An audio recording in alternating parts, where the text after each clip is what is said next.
நிதி ஒதுக்கீடுகளில் இந்திய சமூகத்தை அரசாங்கம் புறக்கணிப்பதாக கருதப்படுவது தவறானது என பிரதமர் இன்று நாடாளுமன்றத்தில் தெரிவித்துள்ளார். இந்திய சமூகத்தின் நலன்கள் அனைத்தும் மித்ரா வழியே வழங்கப்படுகின்றது என்ற கருத்தும் தவறானது. இந்திய சமூகத்திற்கு மித்ரா அமைப்பின் கீழ் வழங்கப்படும் ஒதுக்கீடுகளுடன் சேர்த்து மேலும் பல்வேறு உதவிகளை அரசு வழங்கி வருகிறது. 2022 முதல் சும்பங்கன் துணை ராமா திட்டத்தின் கீழ் இந்திய சமூகத்திற்கு 500 மில்லியன் வெள்ளி ஒதுக்கீடு செய்யப்பட்டு வந்தது.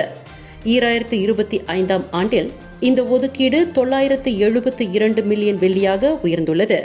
மேலும் ஹவுசிங் கிரெடிட் கேரண்டி திட்டத்தில் பெரும்பாலான பயனாளர்கள் பூமி புத்ரா என்றாலும் இந்திய சமூகத்தை தவிர்க்கவில்லை என்றும் அரசாங்கம் சமநிலை மற்றும் சமத்துவ முறையில் அனைத்து சமூகங்களுக்கும் உதவி வழங்குவதையும் அவர் வலியுறுத்தினார்.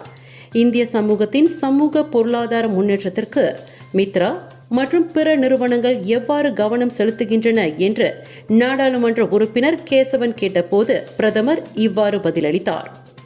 இந்தியர்களின் இதய குரல் மக்களோசை.